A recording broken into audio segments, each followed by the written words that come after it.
और यदि अपनी सफलता और असफलता दोनों का न्यास परमात्मा के चरणों में करता चले, समर्पण का ये भाव उसके मन में निरंतर जागृत बना रहे, तो निश्चित रूप से उसकी आंतरिक ज्योति जगती है और आंतरिक ऊर्जा की सहायता से उसे बहुत बल प्राप्त होता है।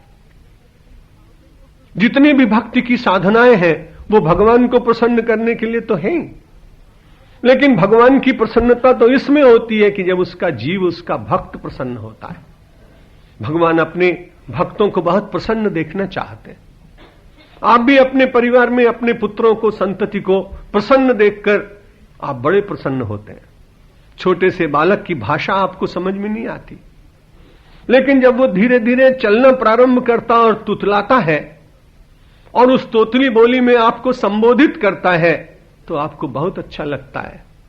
आपका वात्सल्य उमड़ पड़ता है, आप उसे अपने अंक में उठाकर उसे बहुत आशीष प्रदान करते हैं। भगवान के सामने भी प्रांजल भाषा में अपने मन के भावों को कोई प्रकट कर सके, बहुत अच्छी बात है। स्तोत्र बोले, बड़ी अच्छी बात है।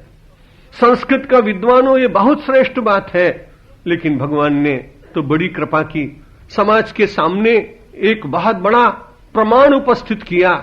यदि भगवान आदि शंकराचार्य के स्तोत्र भगवान शंकराचार्य को प्रसन्न करते हैं, तो राजस्थान में उत्पन्न हुआ एक बड़ा सामान्य सा साधु, एक बड़ी छोटी सी जाति में लोगों के पैरों को ढकने के लिए जूते बनाने का काम करने वाला वह रविदास, उसकी भाषा बहुत प्रांजल नहीं, वो तो केवल इतनी अनन्यता का उसके मन में बोध है कि प्रभु जी तुम चंदन, हम पानी, मेरा और आपका संबंध तो ऐसा ही है।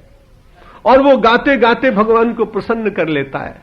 समर्पण भाषा में नहीं, समर्पण भाव में होता है। समर्पण शब्दों में नहीं, समर्पण मानव की आंतरिक वृत्ति में होता है। और जब वो समर्पण जितना गहरा होता है, जितनी उसमें पीड़ा होती है, जितना वो विरह और व्याकुलता में समर्पण का भाव जगता है, उतना ही परमात्मा का सिंहासन हिलता है। परमात्मा अपने वैभव का विस्मरण कर ऐसे भक्त के पास जैसी उसकी इच्छा हो वैसा ही दौड़कर चले आते हैं।